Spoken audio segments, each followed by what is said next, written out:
Joining me now, opinion editor of the Washington Times, Charlie Hurt, attorney and political analyst, Gayle Trotter.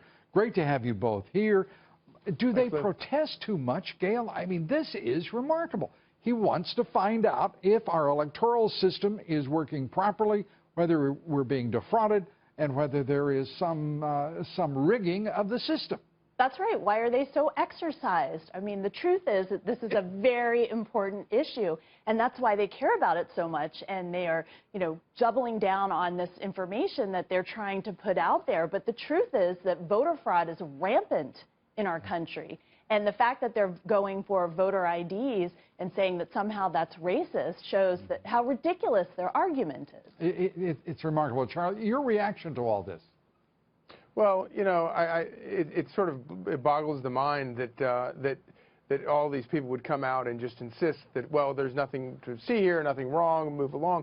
When, of course, we hear dozens and hundreds of stories every election of individual cases where people do things that are at the very least very highly questionable. The most recently in November we had that audit of the Michigan results, where it found that the number of ballots that were supposed to be in the secure boxes didn't even amount to the discrepancy between the two candidates running. So there are real issues here. There's absolutely no doubt about it. And for all the efforts by Democrats to refuse to go along with basic, election security, like things like requiring people to produce identification in order to cast a ballot, which of course you have to produce identification in order to rent a pair of bowling shoes. So I don't really understand. I don't understand why it's such a big deal. Yeah, and it's rather patronizing, condescending, and oh my gosh, who would ever dream I'm describing the Democrats here, to minority constituents to suggest, well, for some reason they're at a severe disadvantage to do what every other citizen does.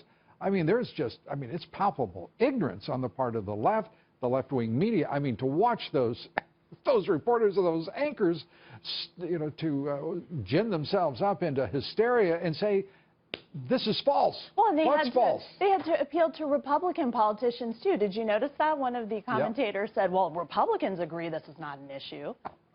Well, establishment Republicans might. Charlie, your judgment on how fast this president is moving? Oh, it's pretty incredible. I mean, I had no doubt that he would come out of the gate at quite a clip.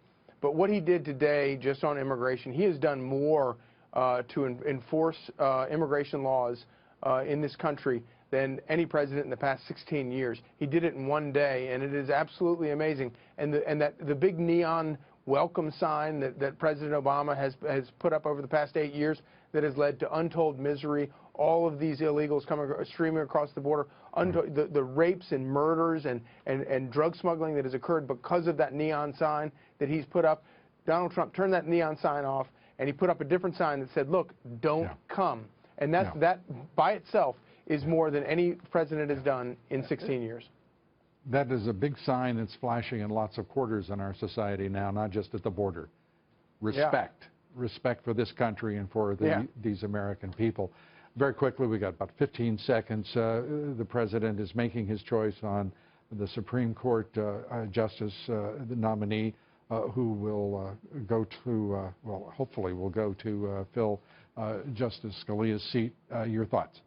Right. Well, he had a list that was vetted by two very trustworthy and reputable conservative organizations, and I think he's going to pick probably just Judge Pryor from Alabama. All right. Well, we've got you on the record, Charlie. We'll remember every word she uttered.